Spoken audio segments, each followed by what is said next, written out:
pode se assentar, irmão. Boa noite a todos. Graça e a paz do nosso Senhor Jesus Cristo seja conosco. Todos bem aí? Só esperar passar a muvuca. Enquanto isso, eu peço que você tome a sua Bíblia nas mãos e procure comigo o livro de Atos, capítulo 6. Atos 6. Todo mundo me ouve bem? Tranquilo? Amém.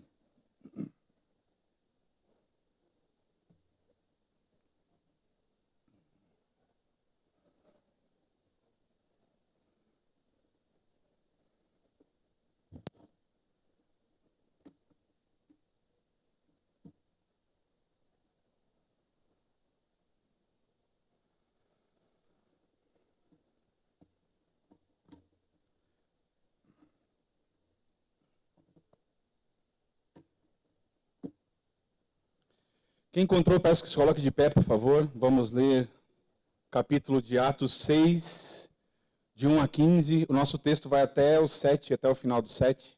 Mas nós vamos expondo em partes. Amém? Atos dos Apóstolos 6, começa assim. Naqueles dias, crescendo o número de discípulos, houve reclamação dos judeus de cultura grega contra os demais judeus, pois as viúvas daqueles estavam sendo deixadas de lado na distribuição diária de mantimentos. Em razão disso, os 12 convocaram a multidão dos discípulos e disseram: não faz sentido que deixemos a palavra de Deus e sirvamos às mesas. Portanto, irmãos, escolhei dentre vós 7 homens de boa reputação, cheios do Espírito Santo e de sabedoria, aos quais encarreguemos desse serviço, mas nós nos devotaremos à oração e ao ministério da palavra. A proposta agradou a todos e elegeram Estevão, homem cheio de fé do Espírito Santo, Filipe, Prócoro, Nicanor, Timão, Parmenas e Nicolau, prosélito de Antioquia. E os apresentaram perante os apóstolos, os quais, depois de orar, impuseram-lhe as mãos. E a palavra de Deus era divulgada de modo que o número dos discípulos em Jerusalém se multiplicava muito, e vários sacerdotes obedeciam à fé. Estevão, homem cheio de graça e de poder, realizava feitos extraordinários e grandes sinais entre o povo. Levantaram-se, porém, alguns da chamada sinagoga dos libertos, dos sirineus, dos alexandrinos, da Sicília e da Ásia, e começaram a discutir com Estevão, mas não podiam resistir à sua sabedoria e ao espírito com que ele falava. Então, subornaram alguns homens para que dissessem: nós o temos ouvido proferir palavras blasfemas contra Moisés e contra Deus. E incitando o povo, os líderes religiosos e os escribas investiram contra ele, prenderam-no e levaram ao sinédrio. Então, apresentaram falsas testemunhas que diziam: este homem não para de proferir palavras contra este santo lugar e contra a lei, porque nós o temos ouvido dizer que esse Jesus, o Nazareno, destruirá esse lugar e mudará os seus costumes que Moisés nos deu. E todos os que estavam sentados no sinédrio, fixando os olhos nele, viram que o seu rosto era como o de anjo. Amém? Bendito Deus e Pai, eis aqui a tua palavra, eis aqui também os nossos corações para que sejamos ministrados.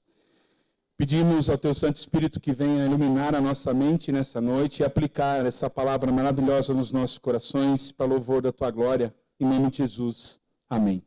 Você pode se assentar, meu irmão, minha irmã.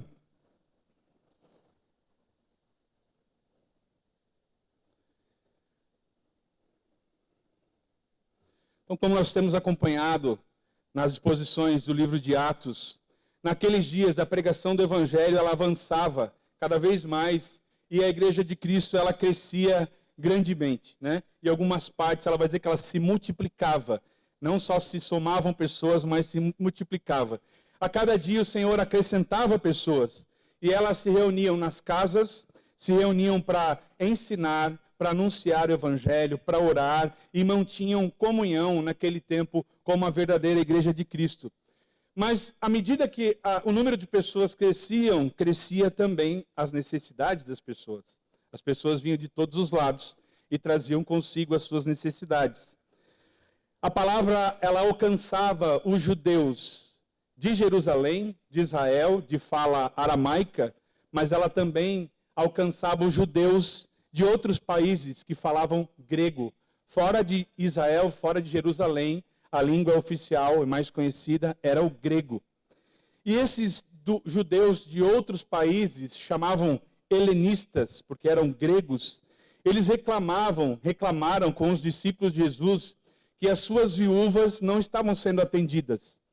Isso para lembrar a todos que para o judeu era muito importante o cuidado com as viúvas e com os órfãos. Então o que aconteceu? As viúvas helenistas ou judias de fala grega estavam sendo deixadas de lado.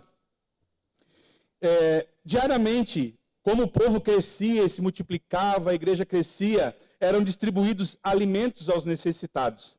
E provavelmente por causa das barreiras de linguagem, porque tinha muitos judeus que falavam aramaico, outros não falavam grego, as viúvas acabaram ficando de lado.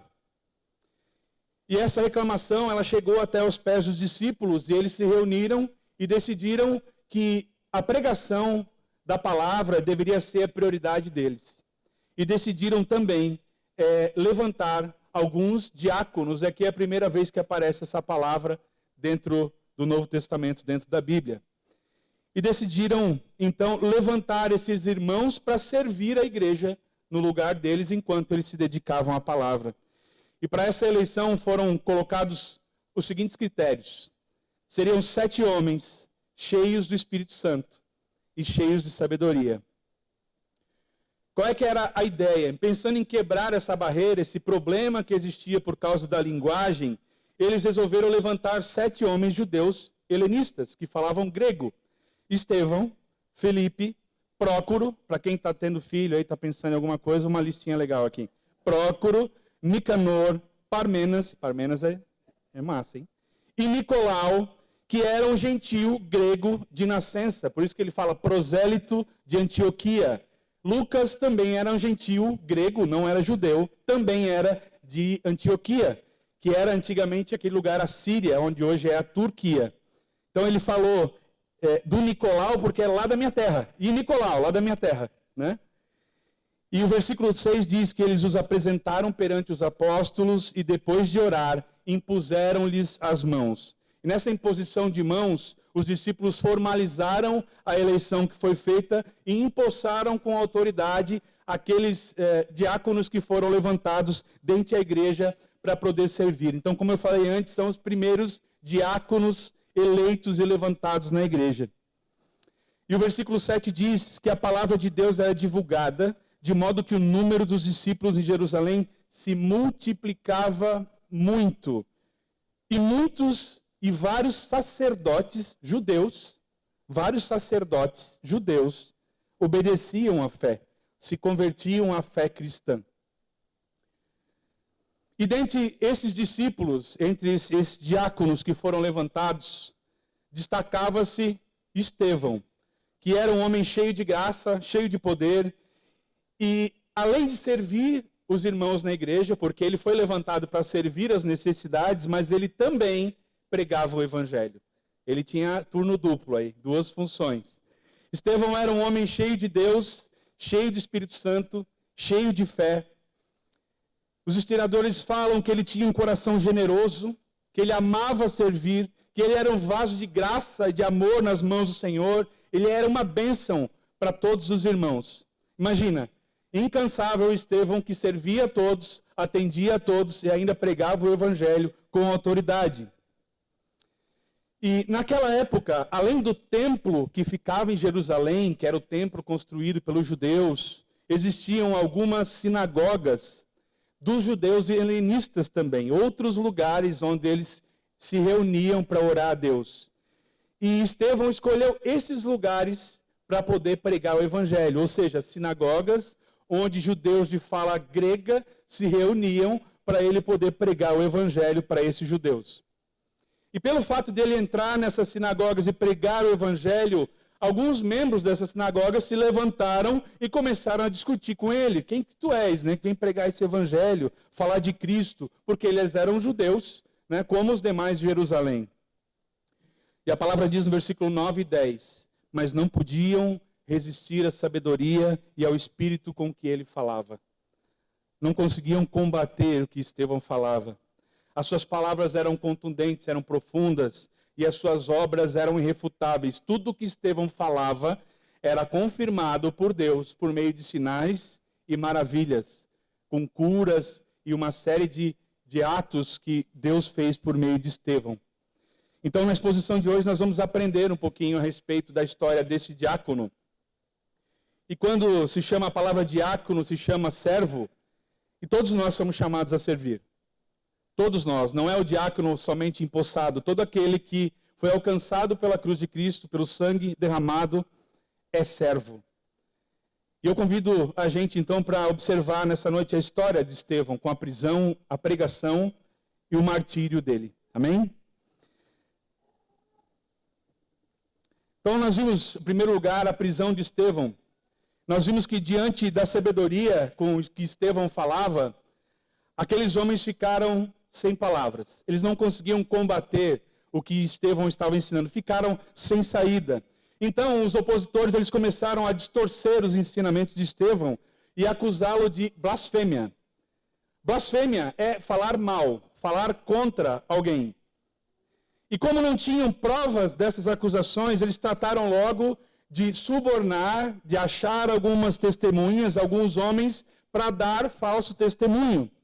Foi um julgamento armado, ilegal, da mesma forma, se você lembrar, como foi armado para Cristo. Também levantaram falsas testemunhas, encomendaram o que deveria ser falado, e essas pessoas foram depor contra Estevão diante do Sinédrio. Mais uma vez nós vemos os inimigos do Evangelho se levantando, sem argumentos, e agindo com trapaças e falsas acusações para condenar os cristãos. E eles tanto subornaram essas testemunhas, quanto disseram o que eles deveriam falar. E com essas mentiras forjadas, as falsas testemunhas, elas acusaram Estevão de blasfemar contra Moisés e a lei, contra Deus e contra o templo. Guarde essa palavra, lei, templo. Lei e templo. O templo era o símbolo da presença de Deus para o judeu. E Moisés, a lei de Moisés, a escritura de Moisés, era a única revelação da vontade de Deus. Simplificando, para os judeus, Deus só se manifestava no templo. E somente a lei de Moisés era a regra de vida e de fé. E falar contra isso merecia pena de morte, a morte. E aconteceu da mesma forma como aconteceu com Jesus. Falsas testemunhas distorceram as palavras de Jesus sobre o templo e sobre a lei. Mas Jesus, quando falou do templo, ele se referia a si mesmo, como João diz, que morreria e ressuscitaria no terceiro dia. O seu corpo é o novo templo da igreja. Ele não estava falando daquele templo de Jerusalém. E sobre a lei, Jesus criticou o entendimento errado da lei, mas ele cumpriu toda a lei. Simplificando para a gente entender, quando o Sinédrio acusa ele de ter falado mal contra Moisés, é porque eles acreditaram que Moisés disse que só se adorava a Deus no templo. Então, só Deus estava contido dentro daquele lugar, fora não. E aí chega alguém e diz assim, olha, eu vou destruir esse templo e vou reerguer em 3 dias. Aí estão pensando, o que é isso? Deus mora no templo, mas Deus está lá. Como é que eu vou adorar a Deus se vão destruir o templo? Esse cara está blasfemando contra Moisés, que ordenou essa questão. E depois também contra o templo, que era o lugar sagrado.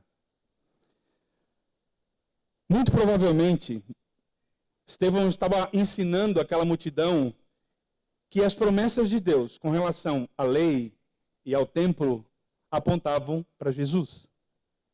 Jesus cumpre a lei fielmente e ele mesmo é o novo templo da igreja. Ele é o corpo, ele é o novo lugar. Né? Estevão estava dizendo simplesmente que o templo e a lei apontavam para Jesus.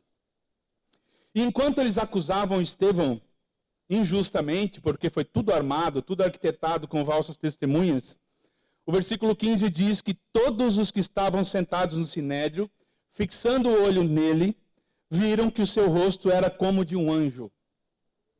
Estevão, como um simples mensageiro, estava refletindo a glória de Deus. Da mesma forma como Moisés desceu com o rosto radiante quando recebeu as tábuas da lei do Senhor no monte.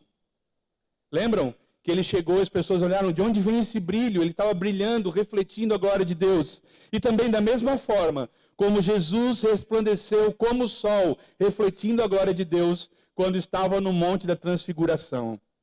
Da mesma forma, Deus estava mostrando que tanto Moisés quanto Estevão eram seus mensageiros. É como se Deus dissesse, esse homem não é contra Moisés, ele é como Moisés.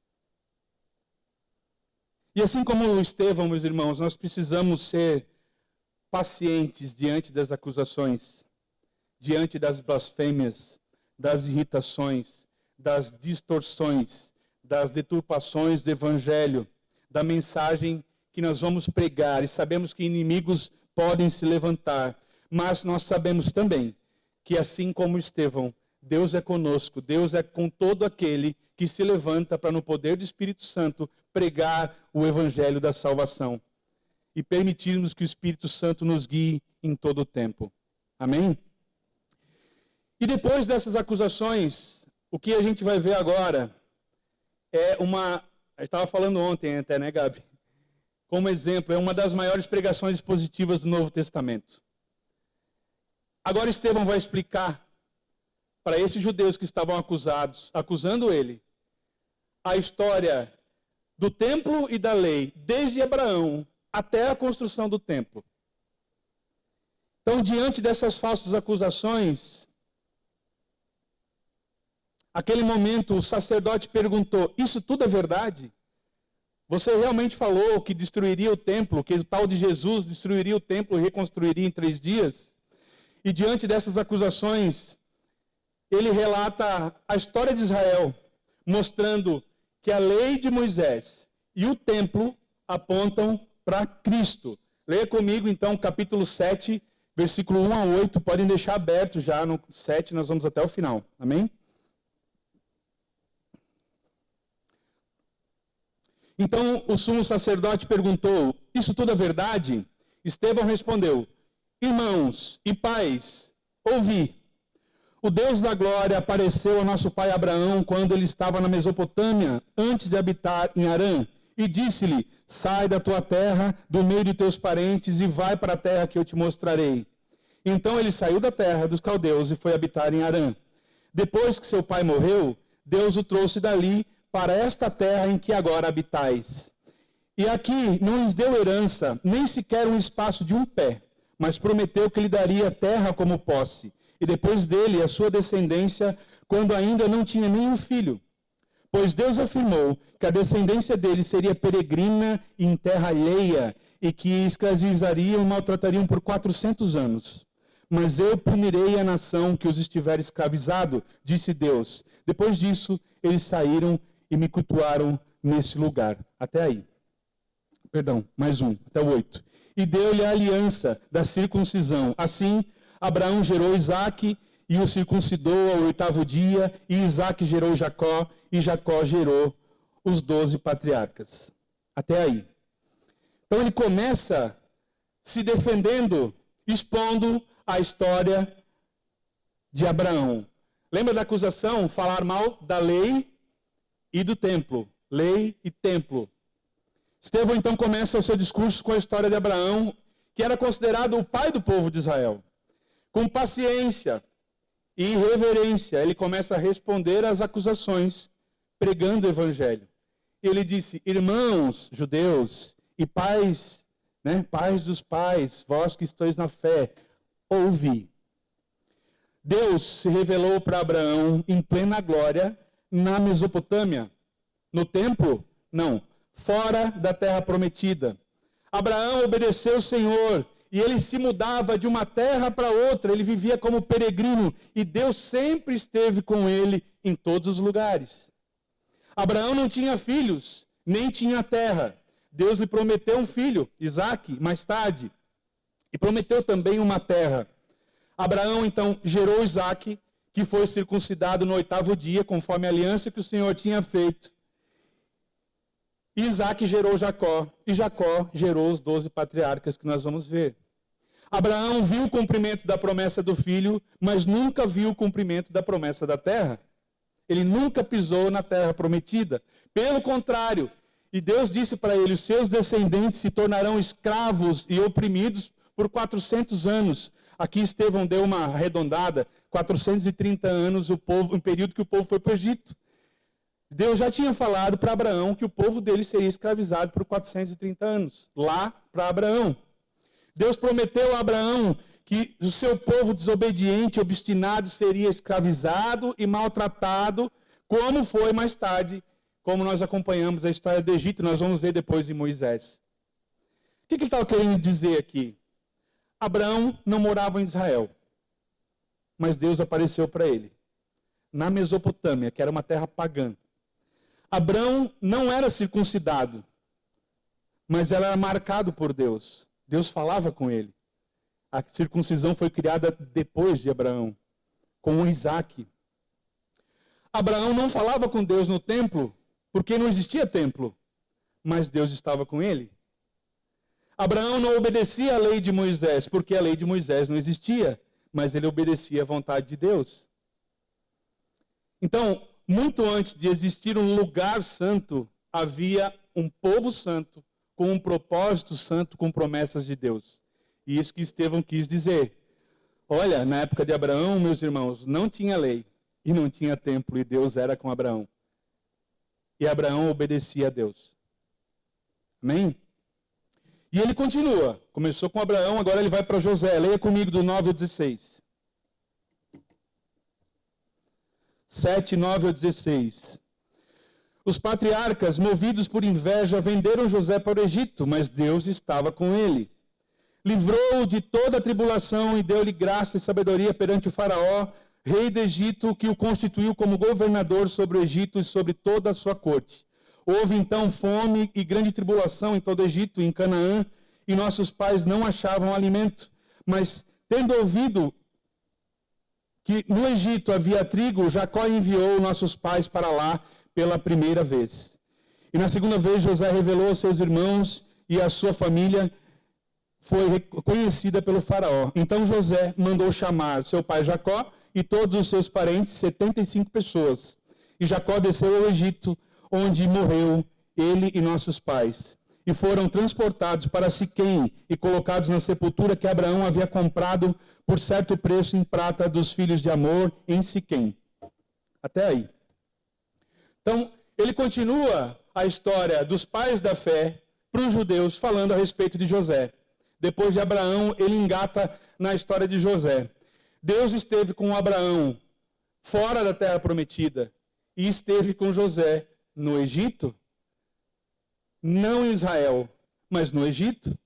José, você lembra da história, aquele que foi regentado, foi vendido pelos seus irmãos e acabou como escravo no Egito. E mesmo no Egito, Deus estava com José e transformou José, que era um escravo, num governador.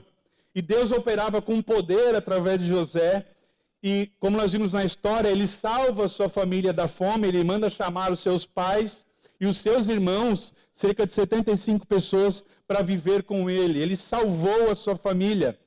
E José cumpria a vontade de Deus, e Deus estava com ele em todo o tempo, mesmo sem existir a lei, mesmo sem existir o templo. Deus estava com José no Egito. José obedecia à lei de Deus que estava no seu coração, sem as tábuas da lei. Estevão menciona José aqui, porque ele também é um retrato de Cristo. José foi odiado pelos seus irmãos, foi vendido, como Cristo foi vendido por 30 moedas, foi perseguido, foi abandonado, contudo, no final, ele foi levantado por Deus como salvador de seu povo. José é um tipo de Cristo, é uma forma do que chegaria com aquele que foi prometido. Jesus também foi rejeitado, também foi vendido, e hoje ele diz, conforme diz as Escrituras, não há salvação em nenhum outro debaixo do céu. E assim ele compara a história de José. E a próxima história que ele vai nos contar é a história de Moisés. Porque ele vai se delongar um pouquinho mais, porque falaram que ele tinha blasfemado contra Moisés. Ele falou, pensou de certo, então aqui eu vou perder um pouquinho, vou investir um pouquinho mais de tempo. Leia comigo do 17 ao 45.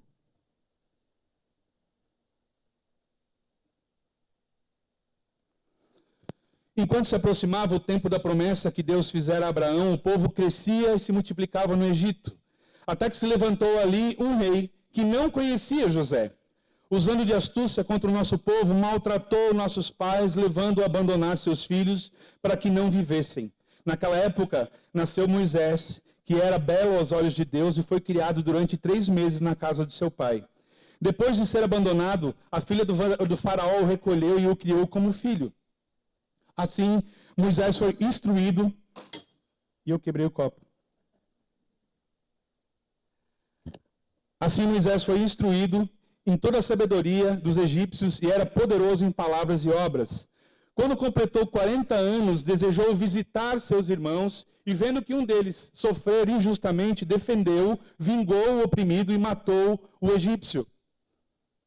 Ele pensava que seus irmãos entenderiam que por meio dele Deus lhe daria liberdade, mas eles não entenderam. No dia seguinte, aproximou-se dele alguns quando brigavam e quis pacificá-los, dizendo: homens, sois irmãos, por que maltratais uns aos outros? Mas o que faria o seu próximo o empurrou, mas o que feria o seu próximo o empurrou, dizendo: quem te nomeou líder e juiz sobre nós? Falando a Moisés. Por acaso queres matar-me como ontem mataste aquele egípcio? Diante dessa palavra, Moisés fugiu e tornou-se peregrino na terra de Midian, onde gerou 2 filhos. Passados 40 anos, apareceu-lhe um anjo no deserto do Monte Sinai, numa chama de fogo, em uma sarça.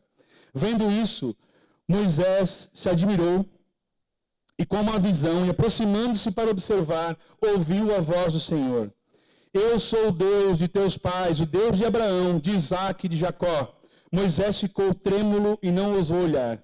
Então o Senhor lhe disse: tira as sandálias dos pés, porque o lugar que estás é terra santa. Vi com atenção a aflição do meu povo no Egito, ouvi os seus gemidos e desci para livrá-los. Agora, pois, vem e eu te enviarei ao Egito. A este Moisés, a quem eles rejeitaram, dizendo: quem te nomeou líder e juiz, Deus enviou como líder e libertador pela mão do anjo que lhe aparecera na sarça. Foi este que os conduziu para fora, realizando feitos extraordinários e sinais na terra do Egito, no Mar Vermelho e no deserto por 40 anos.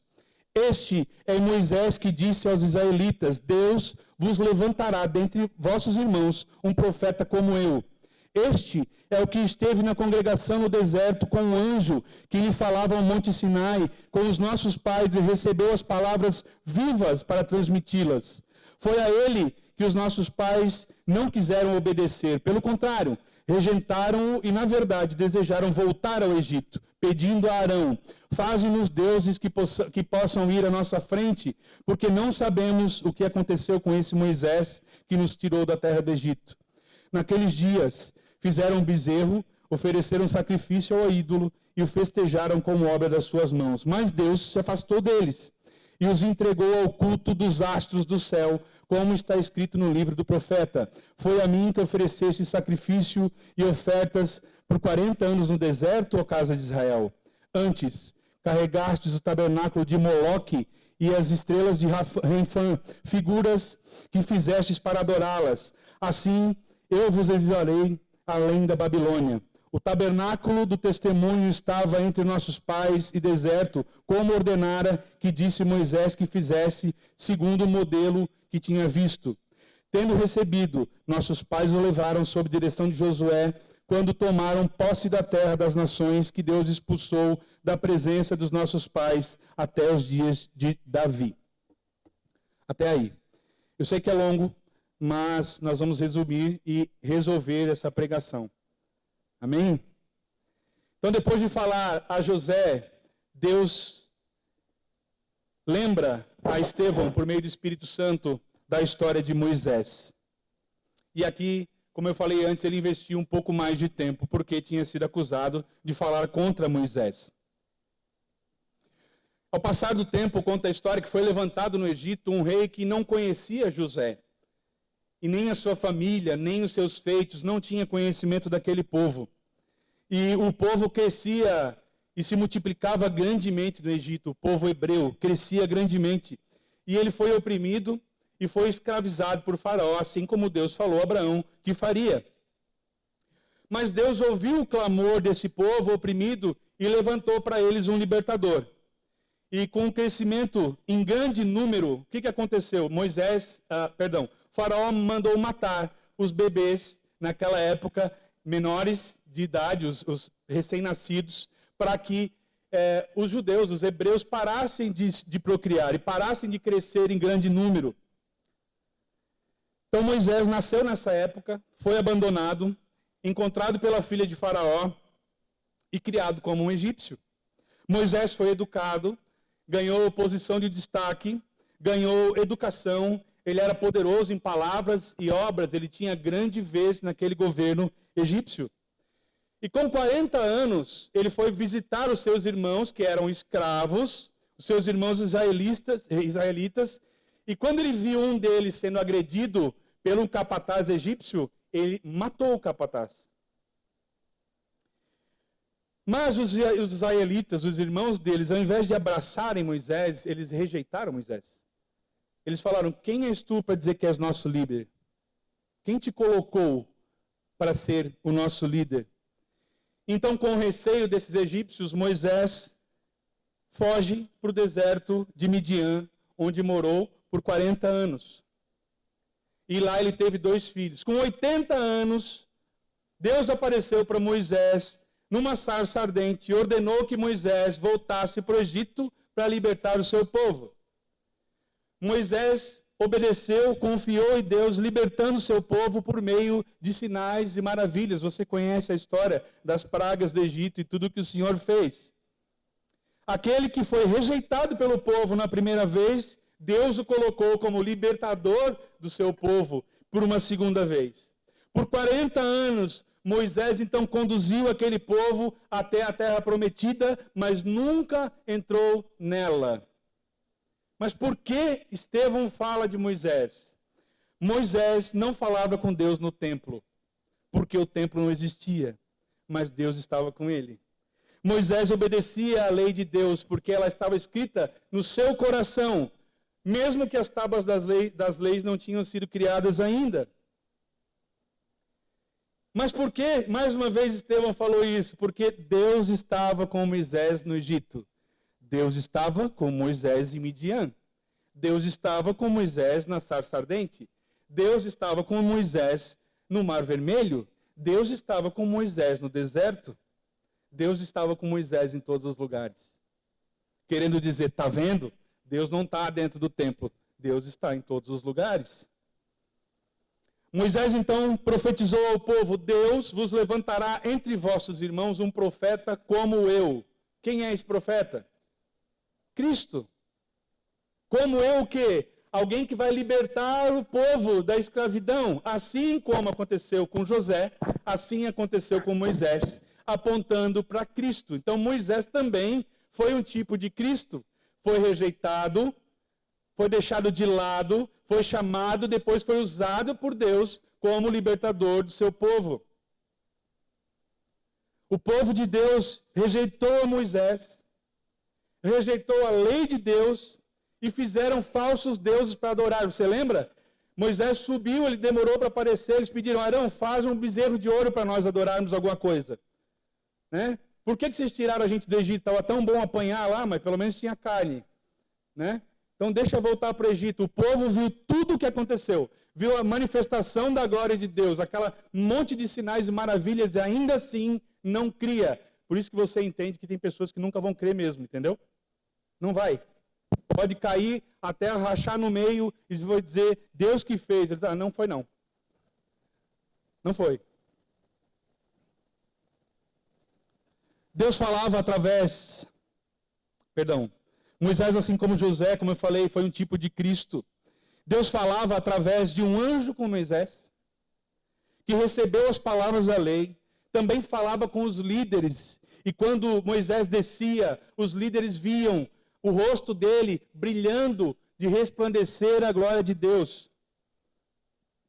A lei, ela foi criada pelo próprio Deus, não para ser adorada, para corrigir e instruir o seu povo da maneira que eles deveriam obedecer a Deus. Mas o judeu idolatrou a Moisés, idolatrou a lei e esqueceu de Deus.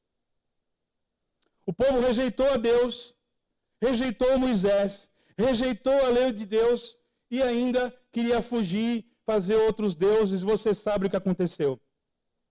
No versículo 39 diz: foi a ele que os nossos pais não quiseram obedecer. Pelo contrário, rejeitaram-no e, na verdade, desejaram voltar para o Egito. Deus prometeu a Moisés que o seu povo desobediente e obstinado seria escravizado e exilado. E assim foi mais tarde, de novo, na Babilônia. Mesmo assim, Deus ordenou a construção de um tabernáculo, um lugar onde a sua presença, para onde a sua presença estivesse com eles e para que fosse levado até a terra prometida. E permaneceu lá esse tabernáculo até o tempo de Davi. Mas o tabernáculo, contudo, ele foi criado por ordem de Deus como um símbolo da sua presença e das suas promessas. Mas o Deus onipotente e onipresente estava com o povo em todos os lugares. A lei foi criada para que o povo aprendesse a obedecer a Deus, não para obedecer a Moisés. Por causa da lei, Moisés e a lei eram grandemente idolatrados. Você lembra, o judeu era orgulhoso de dizer que cumpria a lei de Moisés. Mas ele, enquanto ele cumpria algo que ele idolatrava, o próprio Deus encarnado apareceu para eles, eles não viram. Eles o rejeitaram. E por último, juntando essa história, ele fecha com a história do templo. Vê, a presença de Deus lá com Abraão, que não estava na terra prometida, estava em Midian, que era uma terra pagã, veio até agora num lugar, num objeto, num lugar onde simbolizava a presença de Deus, mas Deus não estava só ali, e agora ele vai falar do templo. 46 ao 50, leia comigo.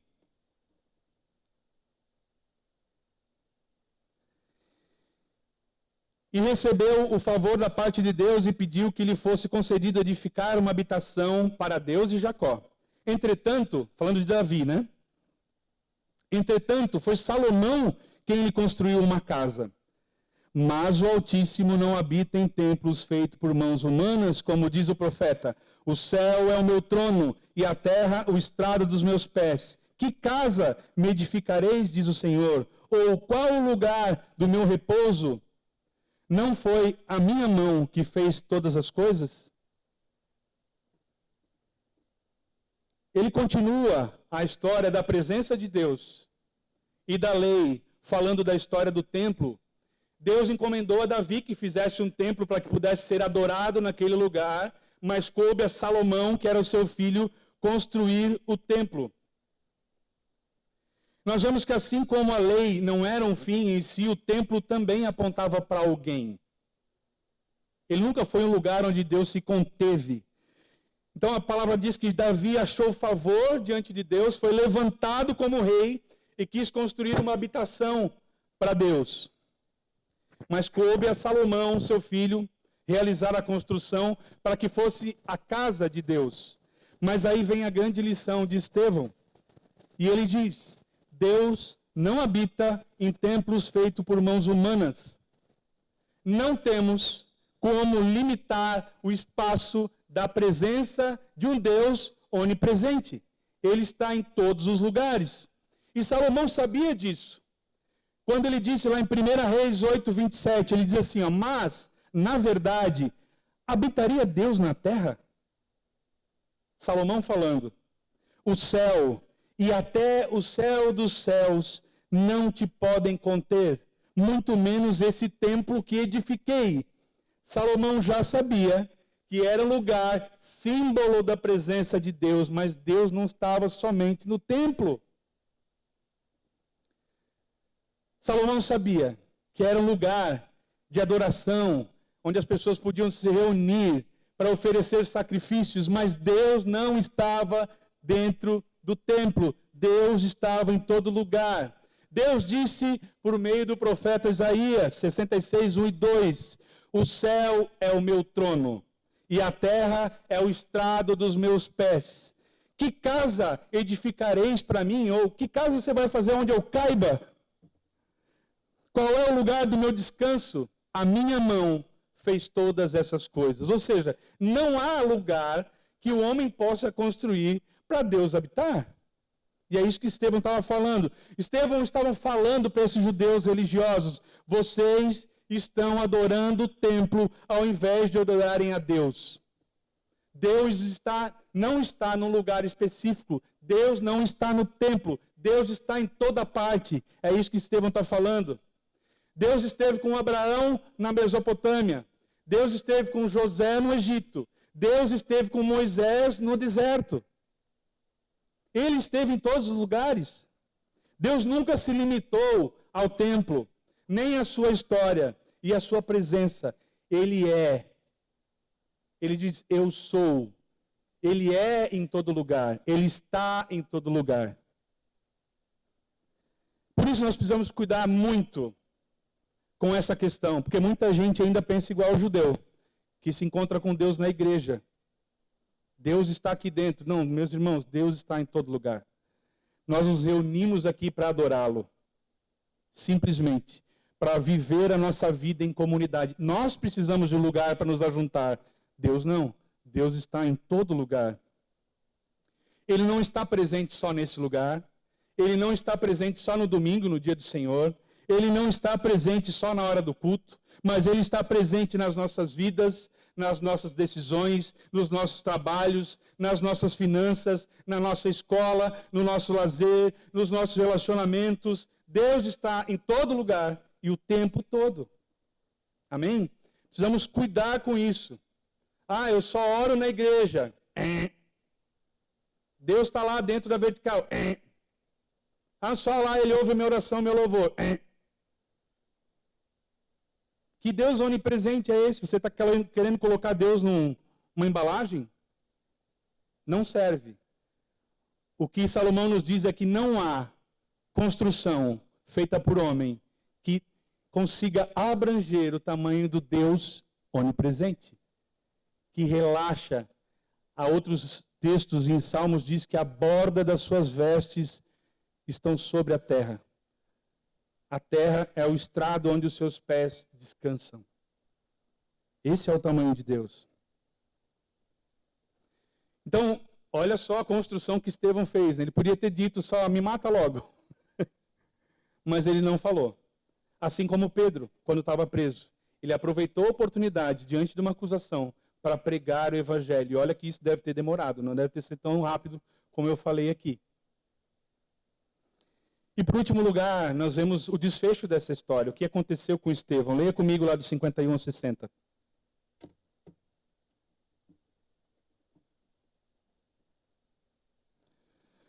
O 51 diz assim. Estevão falando para aqueles homens, tá? Homens teimosos e incircuncisos de coração e de ouvido. Vós sempre resistis ao Espírito Santo, como fizeram os vossos pais. Assim também fazeis. Que profeta vossos pais não perseguiram? Mataram até mesmo os que anteriormente anunciaram a vinda do justo, do qual agora tornastes traidores e homicidas. Vós, que recebestes a lei por meio de anjos, não aguardastes. Ouvindo isso, eles se enfureceram no coração e rangiam os dentes contra Estevão. Mas Estevão, cheio do Espírito Santo, com os olhos fixos no céu, viu a glória de Deus e Jesus em pé à direita de Deus. E disse... Vejo o céu aberto e o Filho do Homem em pé, à direita de Deus. Então eles gritaram e tamparam o ouvido, lançando-se junto contra eles. E empurrando-o para fora da cidade, o apedrejaram. E as testemunhas puseram as roupas aos pés de um jovem chamado Saulo. Olha aí, ó, quem está aparecendo. E enquanto o apedrejavam, Estevão orava, Senhor Jesus, recebe o meu espírito. E pondo-se de joelhos, clamou em alta voz, Senhor, não lhes atribua este pecado. E tendo dito isso, adormeceu. Aqui nós vimos que Estevão falou, pregou e ensinou, mas agora ele passa a exortar esses líderes. Aqui nós vemos a pregação expositiva. Ele declarou, explicou, agora ele vai aplicar para os judeus. O que ele fala para eles? Ele é bem mais carrancudo que eu. Ele começa assim a aplicação. Né? A gente começa assim, aplicando para os dias de hoje, o que a gente pode aplicar na nossa vida? Mas Estevão diz assim: homens teimosos e desobedientes, de corações e ouvidos fechados para a palavra de Deus. Assim ele começa. Moisés e José foram rejeitados pelos judeus, assim como Jesus foi rejeitado. Receberam a lei por meio de anjos, através de Moisés, e vocês não obedecem à lei. Vocês rejeitaram ao Espírito de Deus por meio de José, por meio de Moisés, por meio dos profetas, resistiram a Jesus Cristo, e o próprio Deus encarnado, anunciado pelos profetas, veio, pisou nesse lugar, e vocês viram e rejeitaram. Idolatram o templo, idolatram a lei, idolatram Moisés, mas resistem a Deus. O justo, Jesus, ascendeu aos céus. Ele ressuscitou. Mais de 500 pessoas viram. Muitas pessoas viram ele ascender aos céus. E enviou seu Santo Espírito para habitar entre nós. Nós vimos lá em Pentecostes o testemunho público da descida do Espírito Santo. Ou seja, todo mundo que viu, ainda teve gente que não acreditou. E ele fala, o justo subiu. O Espírito desceu e agora habita em nós. Vocês sempre rejeitam o Espírito de Deus. Rejeitaram Abraão, Moisés, José, Davi, Salomão, mataram Isaías, mataram uma penca de profetas. E agora, quando o próprio Deus desce, vocês o rejeitam. Por quê? Estavam com os corações cegos e os ouvidos fechados para a palavra de Deus.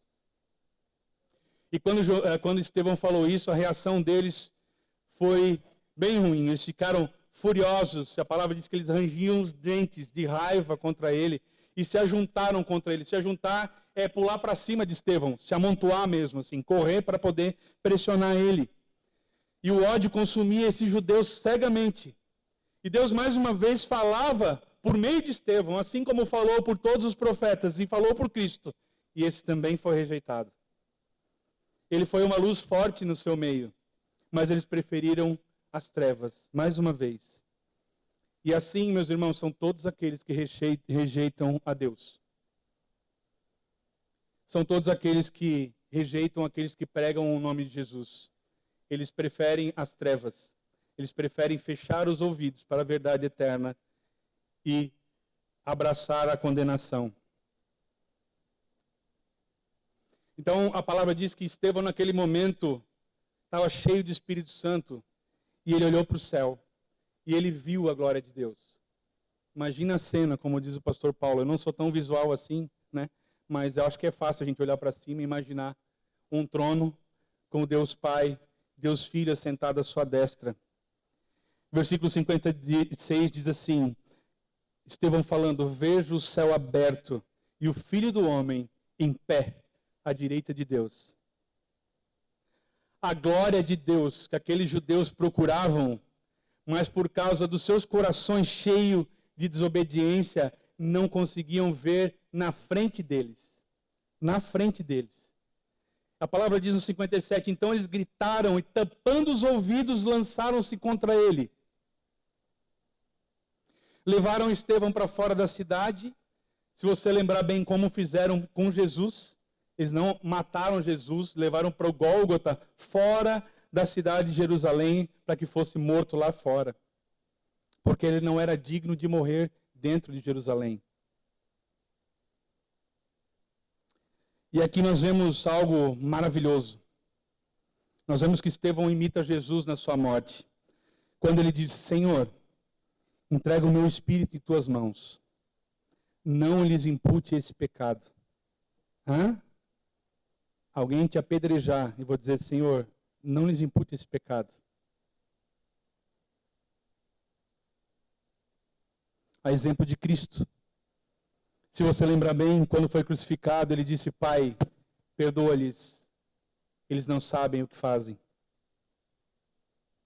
E logo ele disse, assim como Estevão: Pai, em tuas mãos entrego o meu espírito. Mas Estevão sabia, meus irmãos, que a morte, ela não é o fim do cristão. A morte é uma vitória, onde nós nos encontramos imediatamente com Cristo. Imediatamente. Estevão entendia o que mais tarde João veio a escrever, lá em Apocalipse 14, 13, que diz assim: Bem-aventurados os mortos que desde agora morrem no Senhor. Sim, diz o Espírito, para que descansem das suas fadigas, pois as suas obras os acompanham. E tendo dito isso, a palavra diz que ele adormeceu, entregou o Espírito. Muitas lições nós podemos aprender com Estevão, agora é a aplicação mesmo. Nós vemos que Estevão era conhecido por ser amoroso, generoso, cheio do Espírito Santo, dedicado às obras e dedicado às pessoas. Quem elogia Estevão não são suas obras, são as pessoas a quem ele servia. Ele foi levantado como diácono para servir, mas além disso, ou seja, ele não fazia só aquilo que ele foi encomendado para fazer. Além disso, ele pregava o evangelho da cruz de Cristo. Assim como nós todos somos chamados para pregar o evangelho. Mas a pergunta é: o que nós temos feito com esse chamado? E como nós temos servido os nossos irmãos e a Deus? Nós servimos a Deus e por meio disso servimos os nossos irmãos. Essa é a ordem. E a pergunta que fica é: como e se estamos servindo a Deus? Estevão, quando acusado de distorcer a palavra, de deturpar o evangelho, respondeu pregando o evangelho com sabedoria e graça. Ele não murmurou, não xingou, não tentou apedrejar nem matar ninguém, mas ele começou pacientemente, porque isso deve ter demorado mesmo, a explicar que ele não era contra Moisés e contra o templo, eles que não tinham enxergado a realidade, a verdade. Nós temos nos enchido do evangelho, meus irmãos, estamos prontos para pregar esse evangelho e defender a nossa fé, assim como nós vimos Estevão fazer? Estevão, assim como Cristo, Pedro, João, enfrentou perseguição, prisão, contudo, ele reagiu com paz, paciência e ousadia, pregando o evangelho. Será que nós estamos preparados para sofrer perseguições em nome de Cristo? Estevão enfrentou o julgamento, o apedrejamento e a morte, não olhando para as pessoas, não olhando para as pedras, não olhando para as circunstâncias. Ele enfrentou tudo isso olhando para Deus. E viu a Deus, e viu a Cristo em pé à sua direita. Ele viu aquilo tudo não como um momento de castigo, mas um momento em que logo ele estaria junto com eles na vida eterna. Nós temos a mesma certeza e essa firme esperança de que quando nós passarmos dessa vida, estaremos com Deus, assim como Estevão. Nós somos capazes de sofrer pelo amor de Cristo. E para você ver que a história não parou por aí, existe um reformador escocês no tempo de John Knox, Calvino, Jonathan Edwards, chamado George Wishart. George Wishart, ele era um reformador, na época na Escócia. Ele levantou algumas acusações contra o cardeal que chamava Beaton. E esse cardeal Beaton mandou matar George Wishart. George Wishart foi morto, crucificado num patíbulo, queimado vivo. E quando esse George ia ser executado, o carrasco que ia matá-lo, ia tocar fogo e erguê-lo, duvidou. Wishart se aproximou dele e o beijou. E ele disse para o carrasco: vamos, faz a tua obra. Eis aqui uma prova de que eu te perdoo. E logo depois, O carrasco não quis assassinar a ele, mas o fizeram.